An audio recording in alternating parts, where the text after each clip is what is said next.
Join the coven.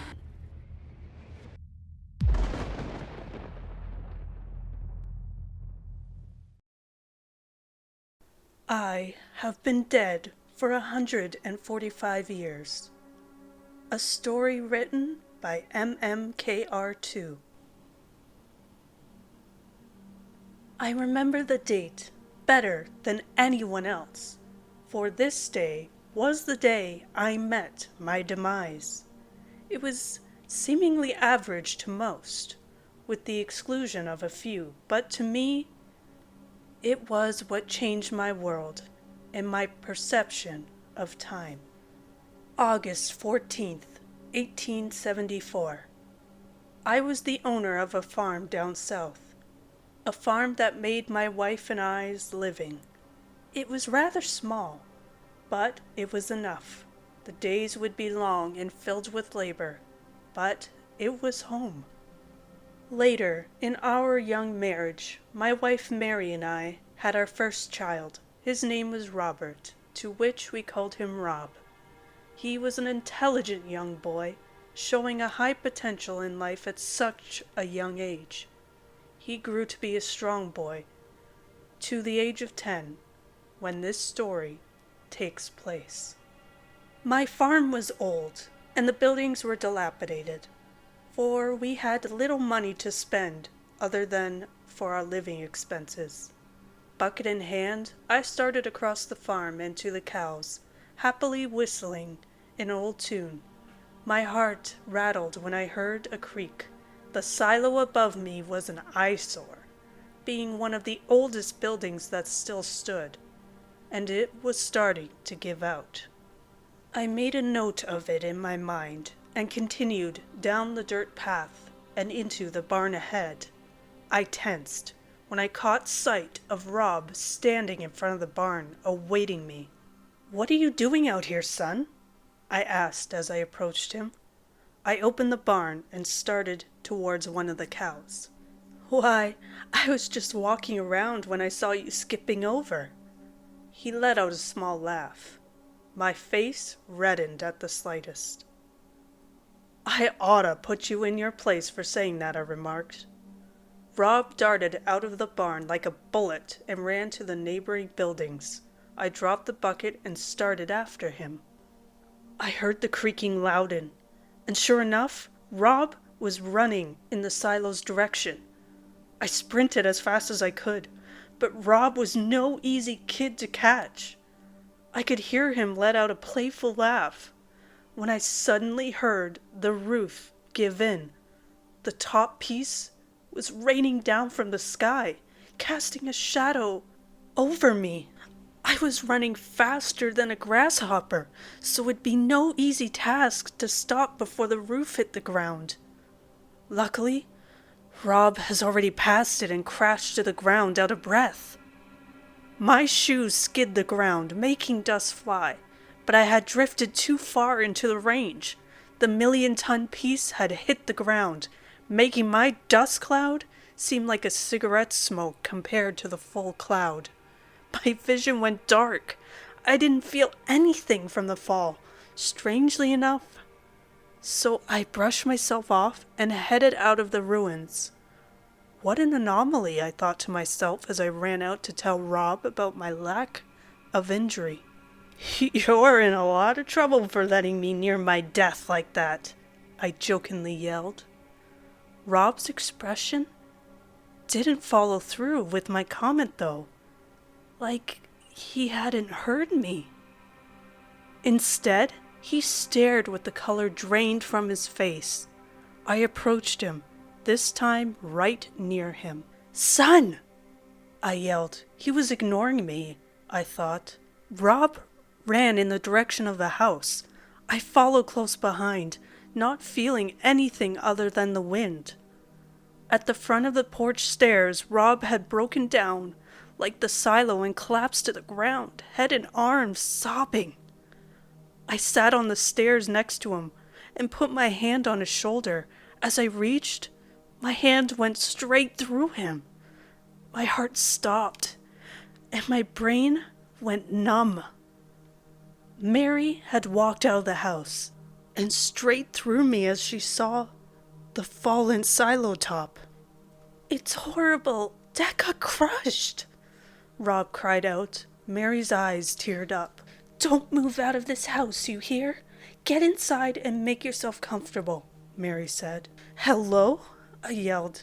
Neither of them had heard me. Mary ran to the ruins. I followed, jumping off the stairs. My eyes widened as I realized I was still at the level of the stairs, flying. By concentration, I was able to move at an incredible speed. I passed Mary in a second and headed to the pile. I froze as I saw below the rubble was a large puddle of blood. It came true to me, all those legends and stories, for I had turned into none other than a ghost. The following days were heavy. I had no desire to eat or drink anymore, but my heart throbbed for love. I saw my own funeral where my family cried themselves to the next day. I didn't feel tired, but I sure wanted to rest all this emotion off. So I fell asleep in my barn. When I awoke, the walls of our bedroom had chipped and a musty smell hit me. I started out into the hallway, where it looked worn.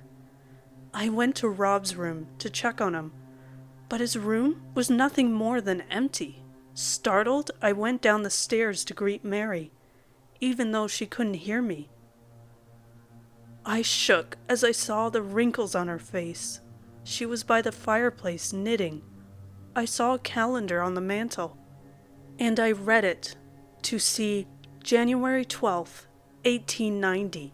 Had I slept 26 years? I went out into the farm, which looked rather healthy. Even in the winter, I saw a man approach me, followed by a woman. I yelled at Mary at the top of my voice, warning her of the strange visitors. Alas, she didn't hear me. The man walked in. "The animals are healthy and taken care of, Ma," he said. Why is he calling my wife his mother? I suddenly came to the realization that this was Rob, and the woman following him was his wife. I wish Pops was still around. Oh, how I miss him dearly. He'd be proud of my work here, he said delicately. A tear formed in my eye. I wanted to tell him that I was still here, but they would never be able to hear me. I knew that I didn't want to be here anymore. I closed my eyes and drifted off to sleep. I awoke to darkness. The musty smell was very clear now. The floorboards were broken. The wall paint was nearly gone, and the items in the house were gone too. My heart raced. I flew out of the house and onto the field, where all the buildings were covered in ivy. I smelled something strange, yet satisfying to my nose. I flew up ahead, where I saw a large strip of hard gray rock. Moving objects with wheels raced by incredibly fast. I followed the strip endlessly, until I came across a town with the objects all over it. Where was Mary? Where was Rob? I looked up at the church where the sign read, August 14th, 1919. I had been gone for 45 years. I wanted to see Rob more than anything right now. Perhaps now I could finally talk to him? As my desire grew, I was brought to him. My body flew for what seemed like forever at top speed, until I came upon his house. Inside was an old man and his wife. The old man was pouring himself a glass of tea, and the woman was knitting by the fire, just as Mary did in 1890. I kept trying to reach for objects to get their attention, but my hand went through everything. A knocking shook the door. The woman opened the door to reveal two small children. They must have been Rob's grandchildren, which means Mary must have passed away by now. As they greeted each other, I closed my eyes, wanting to get out of this place as fast as I could. I awoke in the house, but I quickly flew out onto the street, where objects were everywhere. I found the church, which looked brand new. The clock read June 11th, 1955. On the gray strip was where several more objects passed, this time a dark green.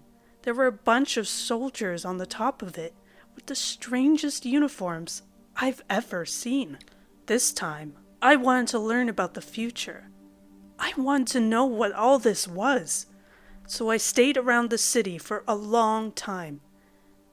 It was not until a year after that I knew what cars and roads were, and that telephones were these magical devices that allow you to talk to somebody from far away.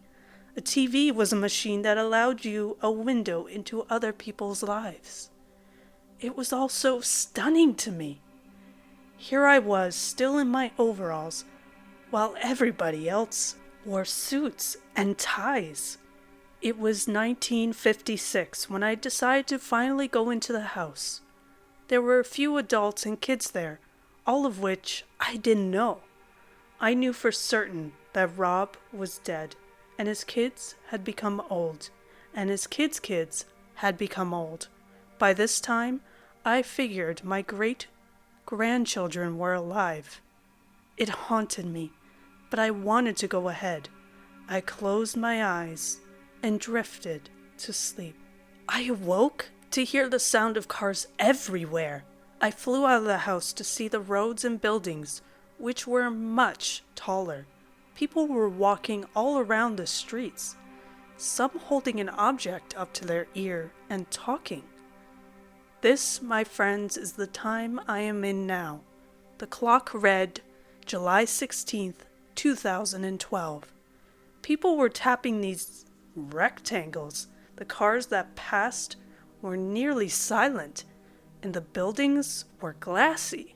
And so, just as I did in 1955, I learned what smartphones were, and the world of technology and computers. I learned until my mind was filled with this new era of life. It was January of 2019 when I finally realized all there was. It took me years to learn, and I was now completely familiar.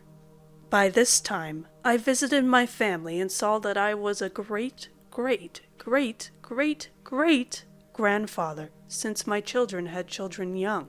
It was a normal day when all of a sudden I was able to successfully grab something. That something is the phone I am using right now. I wanted others to know about my adventure through time, and how it was to learn of your children's children. After typing as far as I did, I had heard a voice. This voice was to me. After all this time, all of these eras, someone had finally reached me. Even when learning, I had pains and suffered the misery of no communication. It was a hard life, but I had gotten used to it. I knew I would always miss my child and wife, but I had come to accept that. This voice lit a spark in my brain that hadn't been lit in 145 years. I listened to what it said. It offered me my life in 1874 at the cost of me remembering all I do now, and the fact that nobody would believe me if I were to say anything about these times. I thought carefully and realized that I had no future here. As soon as I hit post, I will finally be transported back to my time, where I will live the rest of my years as if nothing had happened. The voice said that I would stop just before the silo hit the ground. Thank you for listening. Best of luck to you all in this time.